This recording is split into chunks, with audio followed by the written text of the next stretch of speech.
श्रीमद्भागवत गीता दूसरा अध्याय। संजय बोले कि पूर्वोक्त प्रकार से करुणा करके व्याप्त और आंसुओं से पूर्ण तथा व्याकुल नेत्रों वाले शोक युक्त उस अर्जुन के प्रति भगवान मधुसूदन ने यह वचन कहा, हे अर्जुन, तुमको इस विषम स्थल में यह अज्ञान किस हेतु से प्राप्त हुआ? क्योंकि यह न तो श्रेष्ठ पुरुषों से आचरण किया गया है, न स्वर्ग को देने वाला है, न कीर्ति को करने वाला है। इसलिए हे अर्जुन, नपुंसकता को मत प्राप्त हो, यह तेरे योग्य नहीं है। हे परंतप है, तुच्छ हृदय की दुर्बलताओं को त्याग कर युद्ध के लिए खड़ा हो। तब अर्जुन बोले कि हे मधुसूदन, मैं रणभूमि में भीष्म पितामह और द्रोणाचार्य के प्रति किस प्रकार बाणों से युद्ध करूंगा? क्योंकि हे अरिसूदन, वे दोनों ही पूजनीय है। इसलिए इन महानुभाव गुरुजनों को न मारकर इस लोक में भिक्षा का अन्न भी भोगना कल्याणकारक समझता हूँ। क्योंकि गुरुजनों को मारकर भी इस लोक में रुधिर से सने हुए अर्थ और काम रूप भोगों को ही तो भोगूंगा। और हम लोग यह भी नहीं जानते कि हमारे लिए क्या करना श्रेष्ठ है, अथवा यह भी नहीं जानते कि हम जीतेंगे या हमको वे जीतेंगे। और जिनको मारकर हम जीना भी नहीं चाहते, वे ही धृतराष्ट्र पुत्र हमारे सामने खड़े हैं। इसलिए कायरता रूप दोष करके उपहत हुए स्वभाव वाला और धर्म के विषय में मोहित चित हुआ मैं आपको पूछता हूँ, जो कुछ निश्चय किया हुआ कल्याणकारक साधन हो वह मेरे लिए कहिए। क्योंकि मैं आपका शिष्य हूँ, इसलिए आपके शरण हुए मेरे को शिक्षा दीजिए। क्योंकि भूमि में निष्कंटक धन धान्य संपन्न राज्य और देवताओं के स्वामी पने को प्राप्त होकर मैं भी उस उपाय को नहीं देखता हूँ जो कि मेरी इंद्रियों के सुखाने वाले शोक को दूर कर सके। संजय बोले, हे राजन, निद्रा को जीतने वाले अर्जुन अंतर्यामी श्री कृष्ण महाराज के प्रति इस प्रकार कहकर फिर श्री गोविंद भगवान से युद्ध नहीं करूंगा ऐसे स्पष्ट कहकर चुप हो गए। उसके उपरांत हे भरतवंशी धृतराष्ट्र, अंतर्यामी श्री कृष्ण महाराज ने दोनों सेनाओं के बीच में उस शोक युक्त अर्जुन को हंसते हुए से ये वचन कहे, हे अर्जुन, तू न शोक करने योग्यों के लिए शोक करता है और पंडितों के से वचनों को कहता है, परंतु पंडित जन जिनके प्राण चले गए हैं उनके लिए और जिनके प्राण नहीं गए हैं उनके लिए भी शोक नहीं करते हैं। क्योंकि आत्मा नित्य है, इसलिए शोक करना अयुक्त है। वास्तव में न तो ऐसा ही है कि मैं किसी काल में नहीं था, अथवा तू नहीं था, अथवा ये राजा लोग नहीं थे, और न ऐसा ही है कि इससे आगे हम सब नहीं रहेंगे। किंतु जैसे जीवात्मा की इस देह में कुमार, युवा और वृद्धावस्था होती है, वैसे ही अन्य शरीर की प्राप्ति होती है। उस विषय में धीर पुरुष नहीं मोहित होता है। अर्थात जैसे कुमार और जरा अवस्था रूप स्थूल शरीर का विकार अज्ञान से आत्मा में भासता है, वैसे ही एक शरीर से दूसरे शरीर को प्राप्त होना रूप सूक्ष्म शरीर का विकार ही अज्ञानता से ही आत्मा में भासता है। इसलिए तत्वों को जानने वाला धीर पुरुष इस विषय में नहीं मोहित होता है।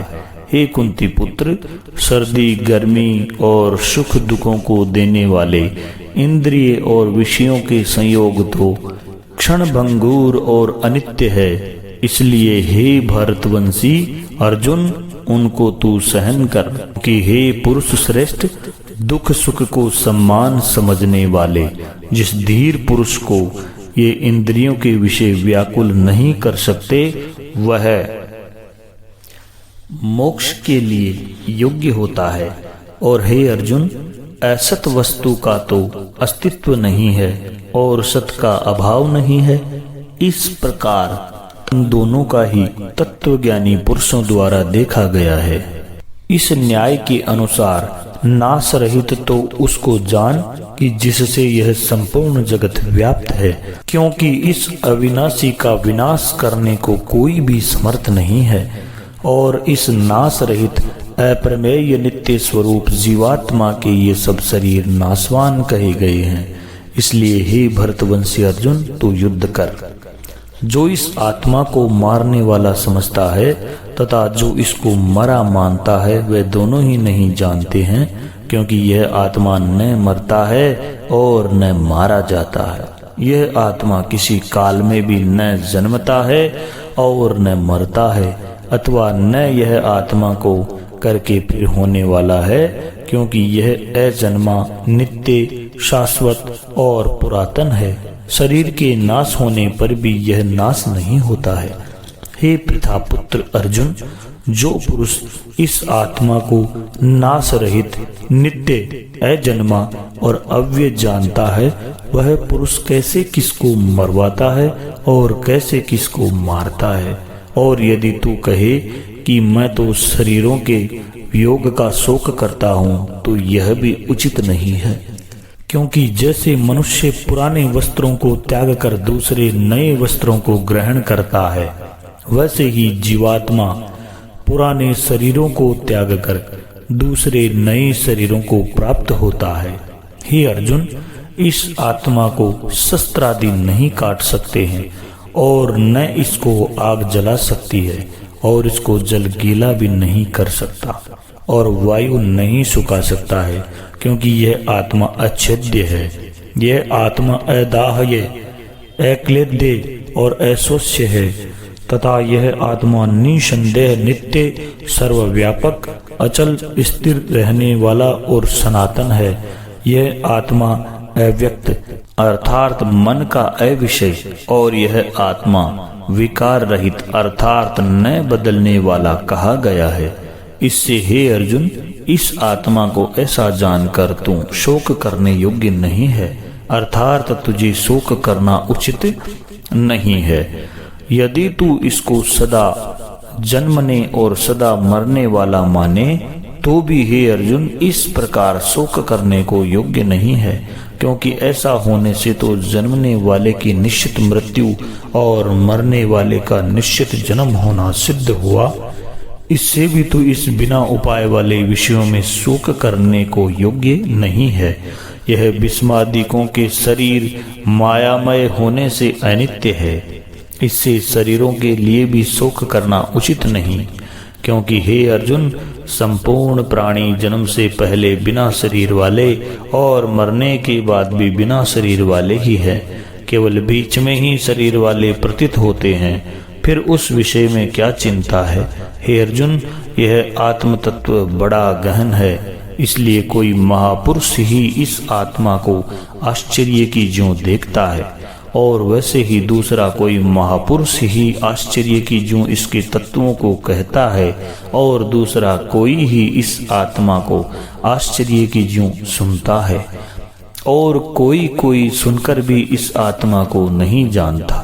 हे अर्जुन, यह आत्मा सबके शरीर में सदा ही अवध्य है, इसलिए संपूर्ण भूत प्राणियों के लिए तू शोक करने को योग्य नहीं है, और अपने धर्म को देखकर भी तू भय करने को योग्य नहीं है, क्योंकि धर्मयुक्त युद्ध से बढ़कर दूसरा कोई कल्याणकारक कर्तव्य क्षत्रिय के लिए नहीं है।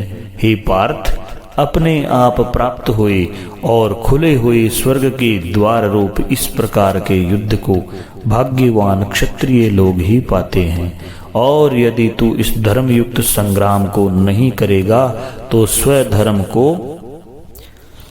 और कीर्ति को खोकर पाप को प्राप्त होगा, और सब लोग तेरी बहुत काल तक रहने वाली अपकीर्ति को भी कथन करेंगे, और वह अपकीर्ति माननीय पुरुषों के लिए मरने से भी अधिक बुरी होती है, और जिनके तू बहुत माननीय होकर भी अब तुच्छता को प्राप्त होगा, वे महारथी लोग तुझे भय के कारण युद्ध से उपराम हुआ मानेंगे, और तेरे वैरी लोग तेरे सामर्थ्य की निंदा करते हुए बहुत से न कहने योग्य वचनों को कहेंगे, फिर उससे अधिक दुख क्या होगा। इससे युद्ध करना तेरे लिए सब प्रकार से अच्छा है, क्योंकि या तो मरकर स्वर्ग को प्राप्त होगा अथवा जीतकर पृथ्वी को भोगेगा। इससे हे अर्जुन, युद्ध के लिए निश्चय वाला होकर खड़ा हो। यदि तुझे स्वर्ग अथवा राज्य की इच्छा न हो तो भी सुख दुख, लाभ हानि, जय पराजय को सम्मान समझकर उसके उपरांत युद्ध के लिए तैयार हो। इस प्रकार युद्ध करने से तू पाप को प्राप्त नहीं होगा। हे पार्थ, यह बुद्धि तेरे लिए ज्ञान योग के विषय में कही गई और इसी को अब निष्काम कर्म योग के विषय में सुन। जिस बुद्धि से युक्त हुआ तू कर्म के बंधनों को अच्छी तरह से नाश करेगा।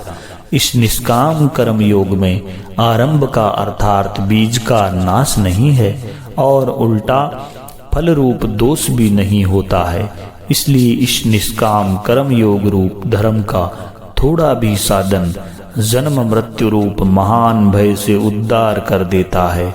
हे अर्जुन, इस कल्याणमय मार्ग में निश्चयात्मक बुद्धि एक ही है और अज्ञानी पुरुषों की बुद्धियां बहुत भेदों वाली अनंत होती है।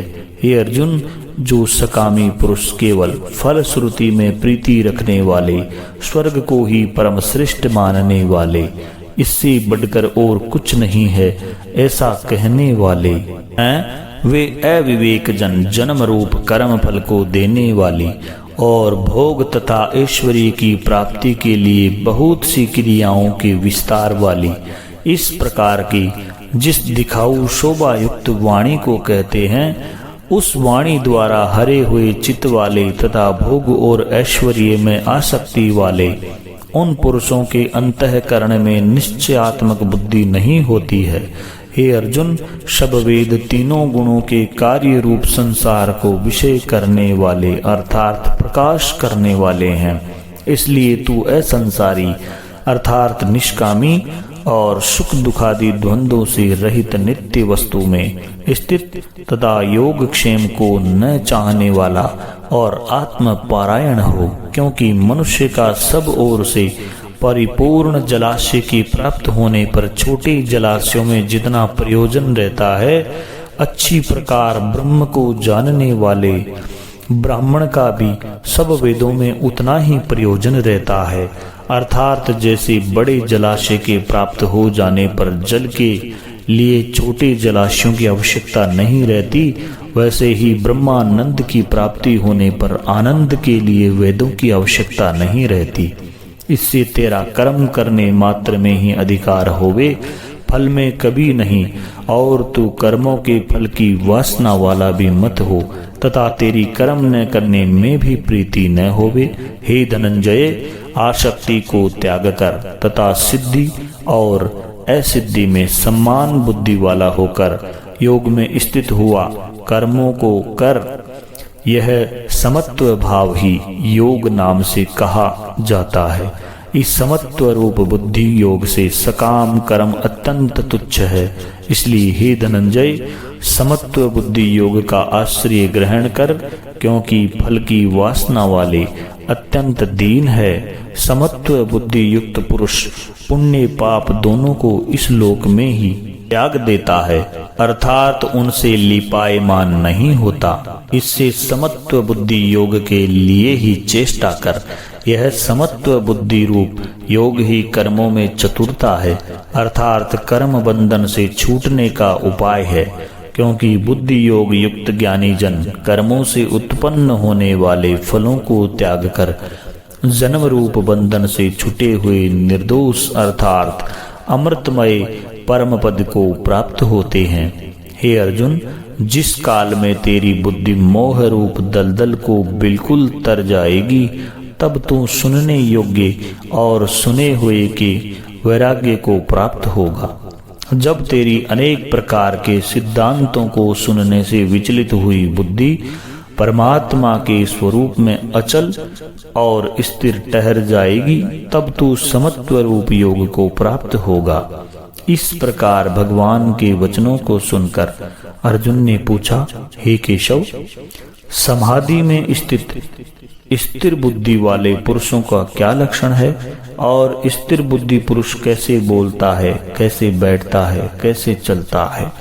उसके उपरांत श्री कृष्ण महाराज बोले, हे अर्जुन, जिस काल में यह पुरुष मन में स्थित संपूर्ण कामनाओं को त्याग देता है, उस काल में आत्मा से ही आत्मा में संतुष्ट हुआ स्थिर बुद्धि वाला कहा जाता है, तथा दुखों की प्राप्ति में उद्वेग रहित है। मन जिसका और सुखों की प्राप्ति में दूर हो गई है स्पृहा जिसकी, तथा नष्ट हो गए हैं राग, भय और क्रोध जिसके, ऐसा मुनि स्थिर बुद्धि कहा जाता है। जो पुरुष सर्वत्र स्नेह रहित हुआ उन शुभ तथा अशुभ वस्तुओं को प्राप्त होकर न प्रसन्न होता है और न द्वेष करता है, उसकी बुद्धि स्थिर है। और कछुआ अपने अंगों को जैसे समेट लेता है, वैसे यह पुरुष जब सब ओर से अपनी इंद्रियों को इंद्रियों के विषयों में से समेट लेता है, तब उसकी बुद्धि स्थिर होती है। यद्यपि इंद्रियों के द्वारा विषयों को न ग्रहण करने वाले पुरुष के भी केवल विषय तो निवृत्त हो जाते हैं, परंतु राग नहीं निवृत्त होता। और इस पुरुष का तो राग भी परमात्मा को साक्षात्कार करके निवृत्त हो जाता है। और हे अर्जुन, जिससे कि यत्न करते हुए बुद्धिमान पुरुष के भी मन को यह प्रमथन स्वभाव वाली इंद्रियां बलात् हर लेती है, इसलिए मनुष्य को चाहिए कि उन संपूर्ण इंद्रियों को वश में करके समाहित चित हुआ मेरे परायण स्थित होवे। क्योंकि जिस पुरुष की इंद्रियां वश में होती है उसकी ही बुद्धि स्थिर होती है। हे अर्जुन, मन सहित इंद्रियों को वश में करके मेरे परायण न होने से मन के द्वारा विषयों का चिंतन होता है, और विषयों को चिंतन करने वाले पुरुष की उन विषयों में आसक्ति हो जाती है, और आसक्ति से उन विषयों की कामना उत्पन्न होती है, और कामना में विघ्न पड़ने से क्रोध उत्पन्न होता है। क्रोध से अविवेक अर्थात मुड्ढ भाव उत्पन्न होता है, और अविवेक से स्मरण शक्ति भ्रमित हो जाती है, और स्मृति के भ्रमित हो जाने से बुद्धि अर्थात ज्ञान शक्ति का नाश हो जाता है, और बुद्धि के नाश होने से यह पुरुष अपने श्रेय साधन से गिर जाता है। परंतु स्वाधीन अंतःकरण वाला पुरुष राग द्वेष से रहित अपने वश में की हुई इंद्रियों द्वारा विषयों को भोगता हुआ अंतःकरण की प्रसन्नता अर्थात स्वच्छता को प्राप्त होता है। उस निर्मलता के होने पर इसके संपूर्ण दुखों का अभाव हो जाता है, और उस प्रसन्न चित्त वाले पुरुष की बुद्धि शीघ्र ही अच्छी प्रकार स्थिर हो जाती है। हे अर्जुन, साधन रहित पुरुष के अंतःकरण में श्रेष्ठ बुद्धि नहीं होती है, और उस अयुक्त के अंतःकरण में आस्तिक भाव भी नहीं होता है, और बिना आस्तिक भाव वाले पुरुष को शांति भी नहीं होती। फिर शांति रहित पुरुष को सुख कैसे हो सकता है? क्योंकि जल में वायु नाव को जैसे हर लेती है, वैसे ही विषयों में विचरती हुई इंद्रियों के बीच में जिस इंद्रिय के साथ मन रहता है, वह एक ही इंद्रिय इस अयुक्त पुरुष की बुद्धि को हरण कर लेती है। इससे हे महाबाहो, जिस पुरुष की इंद्रियां सब प्रकार इंद्रियों के विषयों से वश में की हुई होती है, उसकी बुद्धि स्थिर होती है। और हे अर्जुन, संपूर्ण भूत प्राणियों के लिए जो रात्रि है, उस नित्य शुद्ध बोध स्वरूप परमानंद में भगवत को प्राप्त हुआ योगी पुरुष जागता है, और जिस नाशवान क्षण भंगुर सांसारिक सुख में सब भूत प्राणी जागते हैं, तत्व को जानने वाले मुनि के लिए वह रात्रि है।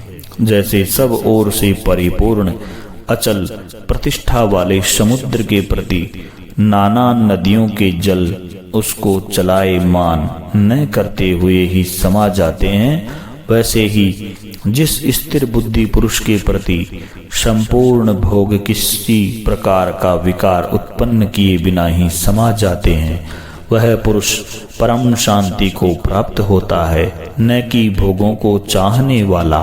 क्योंकि जो पुरुष संपूर्ण कामनाओं को त्याग कर ममता रहित और अहंकार रहित स्पृहा रहित हुआ बरतता है, वह शांति को प्राप्त होता है। हे अर्जुन, यह ब्रह्म को प्राप्त हुए पुरुष की स्थिति है।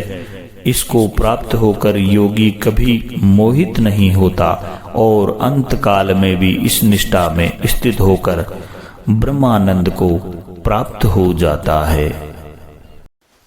श्रीमद् भागवत गीता 3रा अध्याय।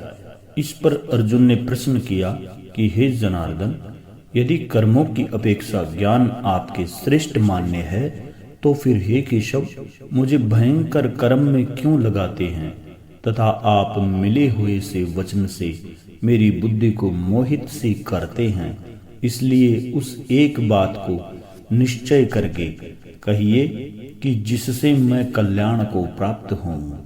इस प्रकार अर्जुन के पूछने पर भगवान श्री कृष्ण महाराज बोले, हे निष्पाप अर्जुन, इस लोक में 2 प्रकार की निष्ठा मेरे द्वारा पहले कही गई है, ज्ञानियों की ज्ञान योग से और योगियों की निष्काम कर्म योग से। परंतु किसी भी मार्ग के अनुसार कर्मों को स्वरूप से त्यागने की आवश्यकता नहीं है, क्योंकि मनुष्य न तो कर्मों के न करने से निष्कर्मता को प्राप्त होता है और न कर्मों को त्यागने मात्र से भगवत साक्षात्कार रूप सिद्धि को प्राप्त होता है, तथा सर्वथा कर्मों का स्वरूप से त्याग हो भी नहीं सकता, क्योंकि कोई भी पुरुष किसी काल में क्षण मात्र भी बिना कर्म किए नहीं रहता है। निसंदेह सभी पुरुष प्रकृति से उत्पन्न हुए गुणों द्वारा परवश हुए कर्म करते हैं। इसलिए जो मूढ़ बुद्धि पुरुष कर्मेंद्रियों को हठ से रोककर इंद्रियों के भोगों को मन से चिंतन करता रहता है, वह मिथ्याचारी अर्थात दंभी कहा जाता है। और हे अर्जुन, जो पुरुष मन से इंद्रियों को वश में करके अनासक्त हुआ कर्मेंद्रियों से कर्मयोग का आचरण करता है, वह श्रेष्ठ है।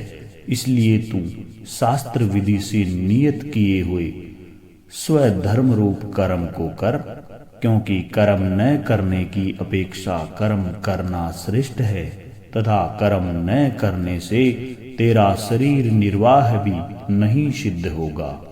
हे अर्जुन, बंधन के भय से भी कर्मों का त्याग करना योग्य नहीं है, क्योंकि यज्ञ अर्थात विष्णु के निमित्त किए हुए कर्म के सिवा अन्य कर्म में लगा हुआ ही यह मनुष्य कर्मों द्वारा बंधता है।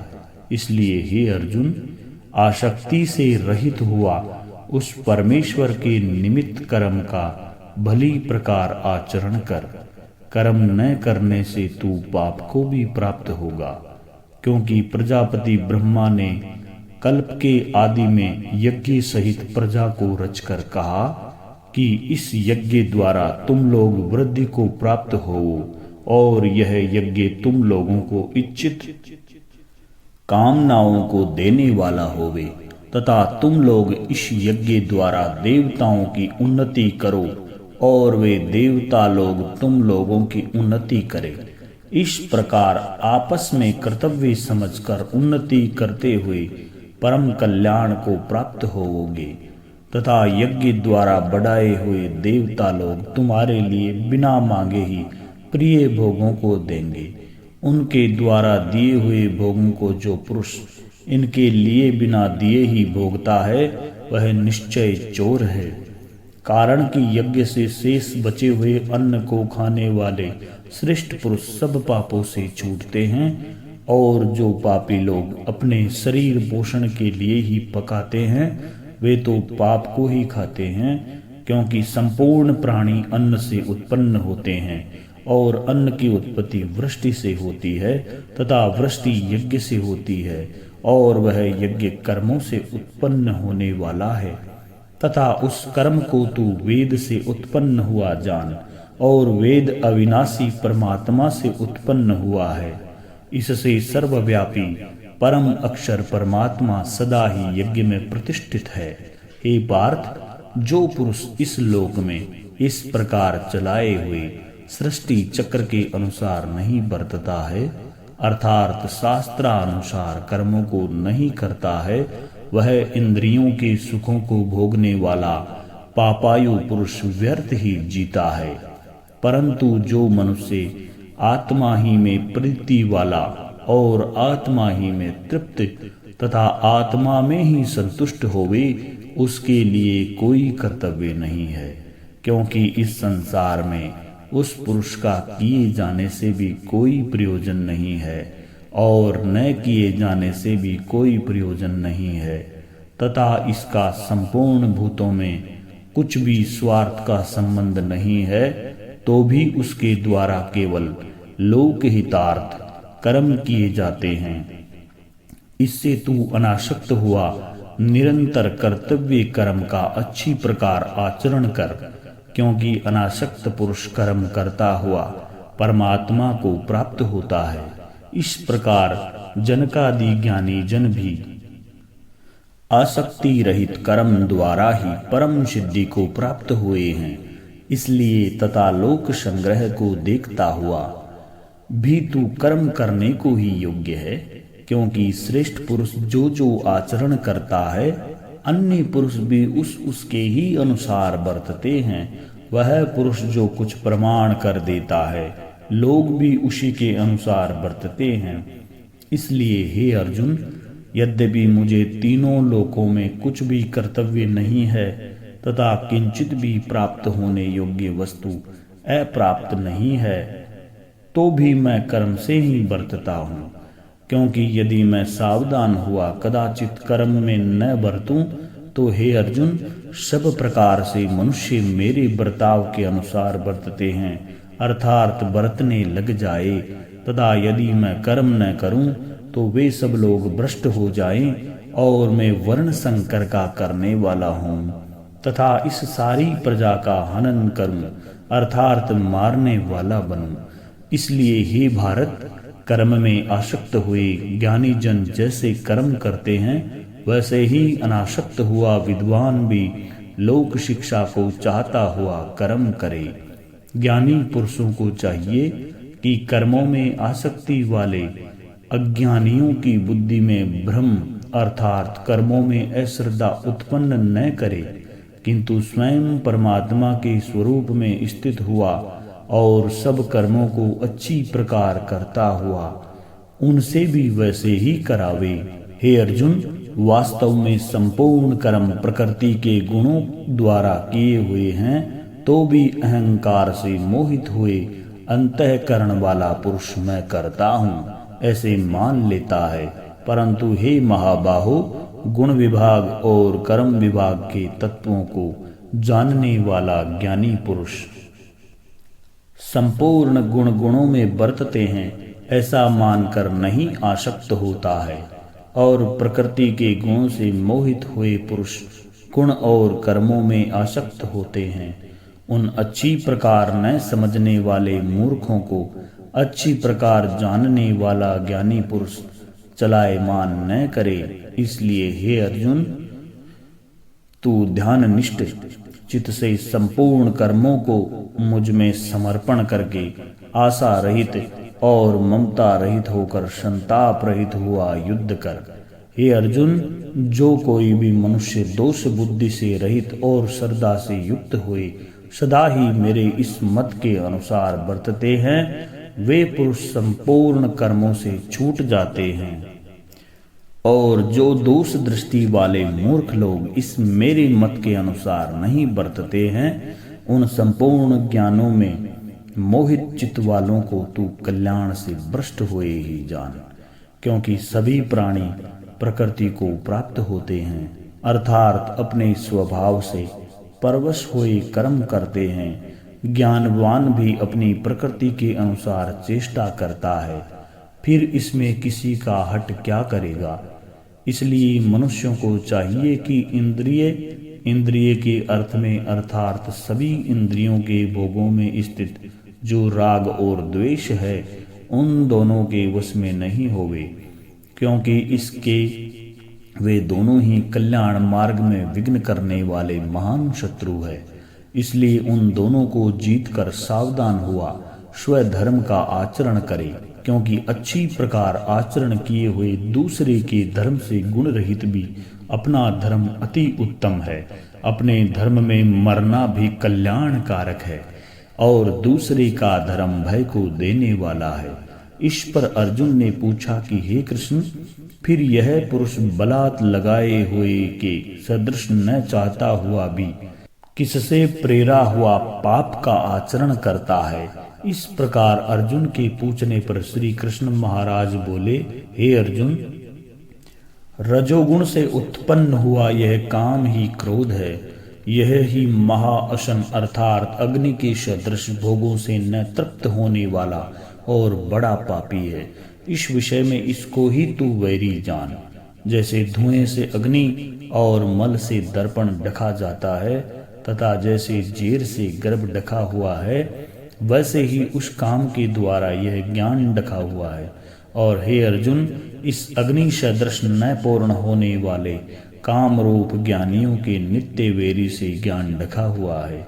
इंद्रियां, मन और बुद्धि इस काम के वासस्थान कहे जाते हैं और यह काम इन मन, बुद्धि और इंद्रियों द्वारा ही ज्ञान को आच्छादित करके इस जीवात्मा को मोहित करता है। इसलिए हे अर्जुन, तू पहले इंद्रियों को वश में करके ज्ञान और विज्ञान के नाश करने वाले इस काम पापी को निश्चय पूर्वक मार। और यदि तू समझे कि इंद्रियों को रोककर काम रूप वैरी को मारने की मेरी शक्ति नहीं है, तो तेरी यह भूल है। क्योंकि इस शरीर से तो इंद्रियों को पर श्रेष्ठ, बलवान और सूक्ष्म कहते हैं, और इंद्रियों से पर मन है, और मन से भी पर बुद्धि है, और जो बुद्धि से भी अत्यंत पर है वह आत्मा है। इस प्रकार बुद्धि से पर अर्थात सूक्ष्म तथा सब प्रकार बलवान और श्रेष्ठ अपने आत्मा को जानकर और बुद्धि के द्वारा मन को वश में करके, हे महाबाहो, अपनी शक्ति को समझकर इस दुर्जय काम रूप शत्रु को मार। श्रीमद् भागवत गीता चौथा अध्याय। इसके उपरांत श्री कृष्ण महाराज बोले, हे अर्जुन, मैंने इस अविनाशी योग को कल्प के आदि में सूर्य के प्रति कहा था, और सूर्य ने अपने पुत्र मनु के प्रति कहा, और मनु ने अपने पुत्र राजा इक्ष्वाकु के प्रति कहा। इस प्रकार परंपरा से प्राप्त हुए इस योग को राज ऋषियों ने जाना। परंतु हे अर्जुन, वह योग बहुत काल से इस पृथ्वी लोक में लोप हो गया था। वह ही यह पुरातन योग अब मेरे तेरे लिए वर्णन किया है, क्योंकि तू मेरा भक्त और प्रिय सखा है, इसलिए। तथा वह योग बहुत उत्तम और रहस्य अर्थात अति मर्म का विषय है। इस प्रकार भगवान श्री कृष्णचंद्र महाराज के वचन सुनकर अर्जुन ने पूछा, हे भगवान, आपका जन्म तो आधुनिक अर्थात अब हुआ है, और सूर्य का जन्म बहुत पुराना है, इसलिए इस योग को कल्प के आदि में आपने कहा था, यह मैं कैसे जानूं? इस पर श्री कृष्ण महाराज बोले, हे अर्जुन, मेरे और तेरे बहुत से जन्म हो चुके हैं, परंतु हे परंतप, उन सबको तू नहीं जानता है और मैं जानता हूँ। मेरा जन्म प्राकृत मनुष्यों के सदृश नहीं है। मैं अविनाशी स्वरूप अजन्मा होने पर भी तथा सब भूत प्राणियों का ईश्वर होने पर भी अपनी प्रकृति को अधीन करके योग माया से प्रकट होता हूँ। हे भारत, जब जब धर्म की हानि और अधर्म की वृद्धि होती है, तब तब ही मैं अपने रूप को रचता हूँ अर्थात प्रकट करता हूँ, क्योंकि साधु पुरुषों का उद्धार करने के लिए और दूषित कर्म करने वालों का नाश करने के लिए तथा धर्म स्थापन करने के लिए युग युग में प्रकट होता हूँ। इसलिए हे अर्जुन, मेरा वह जन्म और कर्म दिव्य अर्थात अलौकिक है। इस प्रकार जो पुरुष तत्व से जानता है, वह शरीर को त्याग कर फिर जन्म को नहीं प्राप्त होता है, किंतु मुझे ही प्राप्त होता है। हे अर्जुन, पहले भी राग भय और क्रोध से रहित अनन्य भाव से मेरे में स्थित वाले मेरे शरण हुए बहुत से पुरुष ज्ञान रूप तप से पवित्र हुए मेरे स्वरूप को प्राप्त हो चुके हैं। क्योंकि हे अर्जुन, जो मेरे को जैसे भजते हैं मैं भी उनको वैसे ही भजता हूँ। इस रहस्य को जानकर ही बुद्धिमान मनुष्यगण सब प्रकार से मेरे मार्ग के अनुसार बरतते हैं। जो मेरे को तत्व से नहीं जानते हैं वे पुरुष इस मनुष्य लोक में कर्मों के फलों को चाहते हुए देवताओं को पूजते हैं और उनके कर्मों से उत्पन्न हुई सिद्धि भी शीघ्र ही होती है, परंतु उनको मेरी प्राप्ति नहीं होती। इसलिए तू मेरे को ही सब प्रकार से भज। हे अर्जुन, गुण और कर्मों के विभाग से ब्राह्मण, क्षत्रिय, वैश्य और शूद्र मेरे द्वारा रचे गए हैं। उनके कर्ता को भी मुझ अविनाशी परमेश्वर को तू अकर्ता ही जान। क्योंकि कर्मों के फल में मेरी स्पृहा नहीं है, इसलिए मेरे को कर्म लिपायमान नहीं करते।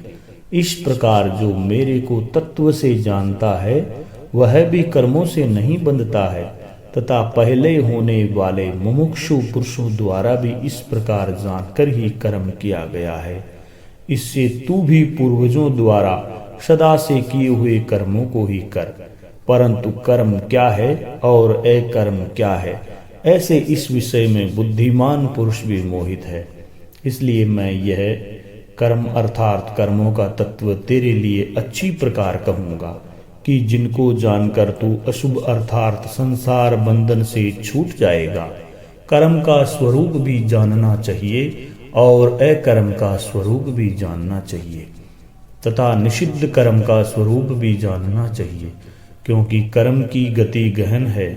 जो पुरुष कर्म में अर्थात अहंकार रहित की हुई संपूर्ण चेष्टाओं में अकर्म अर्थात वास्तव में उनका न होनापन देखे, और जो पुरुष अकर्म में अर्थात अज्ञानी पुरुष द्वारा किए हुए संपूर्ण क्रियाओं के त्याग में भी कर्म को अर्थात त्याग रूप क्रिया को देखे, वह पुरुष मनुष्यों में बुद्धिमान है और वह योगी संपूर्ण कर्मों का करने वाला है। हे अर्जुन, जिसके संपूर्ण कार्य कामना और संकल्प से रहित है, ऐसे उस ज्ञान रूप अग्नि द्वारा भस्म हुए कर्मों वाले पुरुष को ज्ञानी जन भी पंडित कहते हैं। जो पुरुष सांसारिक आश्रय से रहित सदा परमानंद परम परमात्मा में तृप्त है, वह कर्मों के फल और संग अर्थात कृतृत्व अभिमान को त्याग कर कर्म में अच्छी प्रकार बरतता हुआ भी कुछ भी नहीं करता। जीत लिया है अंतःकरण और शरीर जिसने, तथा त्याग दी है संपूर्ण भोगों की सामग्री जिसने, ऐसा आशा रहित पुरुष केवल शरीर संबंधी कर्म को करता हुआ भी पाप को नहीं प्राप्त होता है। अपने आप जो कुछ अप्राप्त हो उसमें ही संतुष्ट रहने वाला और हर्ष शोकादि द्वंद्वों से अतीत हुआ तथा मत्सरता अर्थात ईर्ष्या से रहित सिद्धि और असिद्धि में समत्व भाव वाला पुरुष कर्मों को करके भी नहीं बंधता है।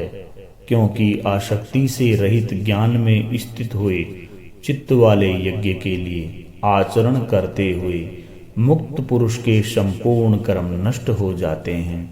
उन यज्ञ के लिए आचरण करने वाले पुरुषों में से कोई तो इस भाव से यज्ञ करते हैं कि अर्पण अर्थात श्रुवादिक भी ब्रह्म है और हवि अर्थात हवन करने योग्य द्रव्य भी ब्रह्म है, और ब्रह्म स्वरूप अग्नि में ब्रह्म रूप कर्ता के द्वारा जो हवन किया गया है वह भी ब्रह्म ही है।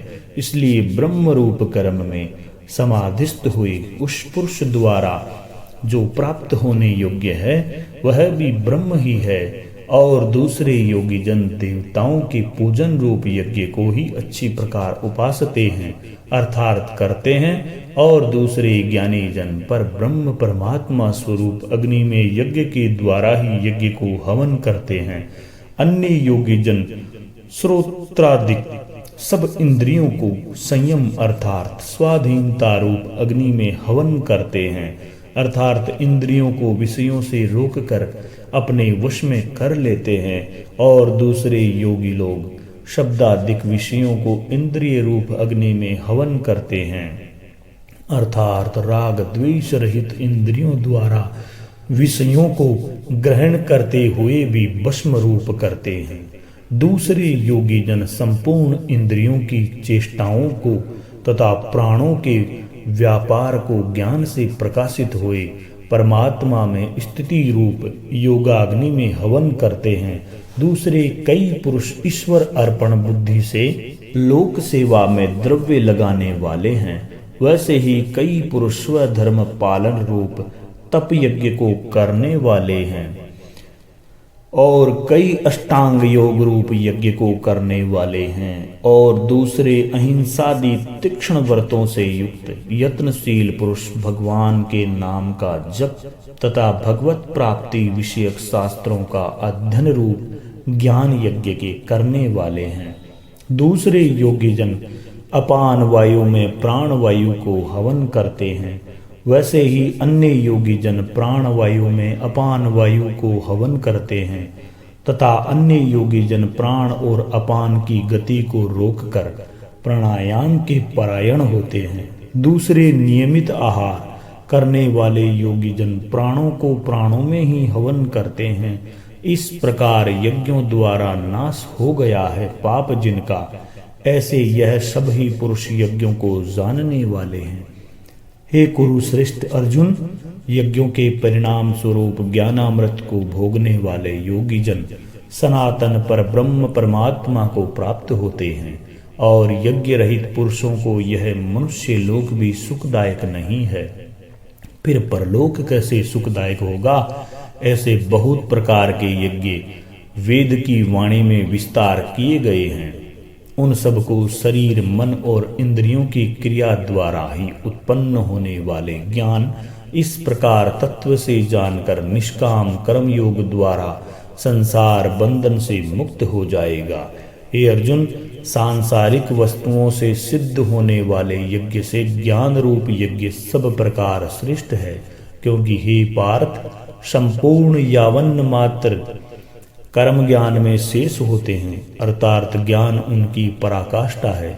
इसलिए तत्व को जानने वाले ज्ञानी पुरुषों से भली प्रकार दंडवत प्रणाम तथा सेवा और निष्कपट भाव से किए हुए प्रश्न द्वारा उस ज्ञान को जान। वे मर्म को जानने वाले ज्ञानी जन तुझे उस ज्ञान का उपदेश करेंगे कि जिसको जानकर तू फिर इस प्रकार मोह को प्राप्त नहीं होगा।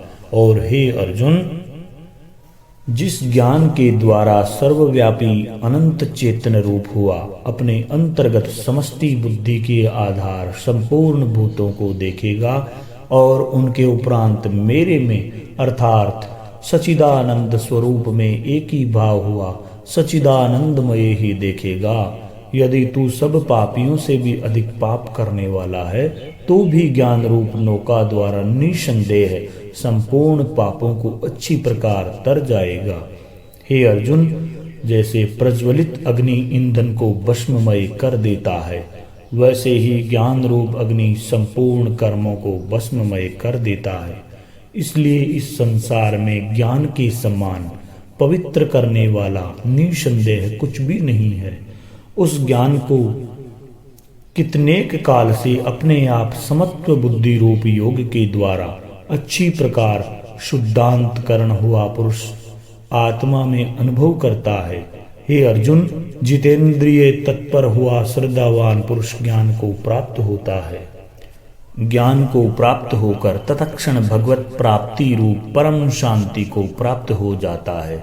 हे अर्जुन, भगवत विषय को न जानने वाला तथा श्रद्धा से रहित और संशय युक्त पुरुष परमार्थ से भ्रष्ट हो जाता है।